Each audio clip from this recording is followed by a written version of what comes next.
జంతువుల కొవ్వును సైతం వాడి లడ్డూలు తయారు చేసినట్టుగా, ఆ లడ్డూలను తిన్నట్టుగా, పంచిపెట్టినట్టుగా తిన్నట్టుగా అసత్య ప్రచారంతో తిరుపతి ప్రసాదంలో కూర్చొని గత ముఖ్యమంత్రి కూర్చొని లడ్డూలు చేశారు, మీరు అపవిత్రం చేశారని మేము మాట్లాడట్లా.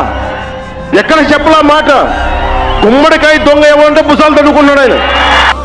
కలియుగ దైవం అంటారు వెంకటేశ్వర స్వామి. వెంకటేశ్వర స్వామి విషయంగా ఎవరైనా ఆడుకుంటే మాత్రం మామూలుగా ఉండదు.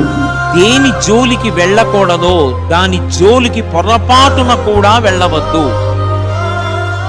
Alright, we have a breaking news coming in at the top of this hour. The CBI-led Special Investigation Team has filed its final charge sheet in Tirumala Srivalli Laddu Ghee adulteration case after a 15-month investigation. The charge sheet names 36 accused, including the directors of Bole Baba Organic Dairy, identified as the main hub producing that fake ghee, along with former TDD officials, suppliers and traders.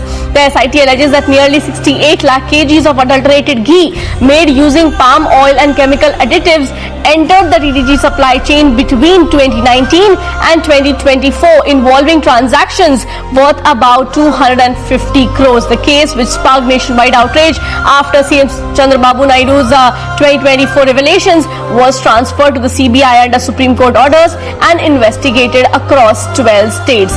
Latest with that is my colleague Arunima. TTD కల్తీన ఈ కేసులో SIT విచారణ ముగిసింది. Nellore ACB కోర్టులో అధికారులు chargesheet దాఖలు చేశారు. 15 నెలల పాటు 12 రాష్ట్రాల్లో సిట్ విచారణ సాగింది. మొదట్లో తమిళనాడులోనే కేసు మూలాలు ఉన్నాయని దర్యాప్తు బృందాలు భావించాయి. తీగలాగి బోలేబాబా ఆర్గానిక్ డైరీ డైరెక్టర్లు పొమెల్ జైన్, విపిన్ జైన్ కీలక సూత్రధారులుగా గుర్తించారు. మరో 12 మంది హస్తం ఉన్నట్టు ఏసీబీ కోర్టుకి సిట్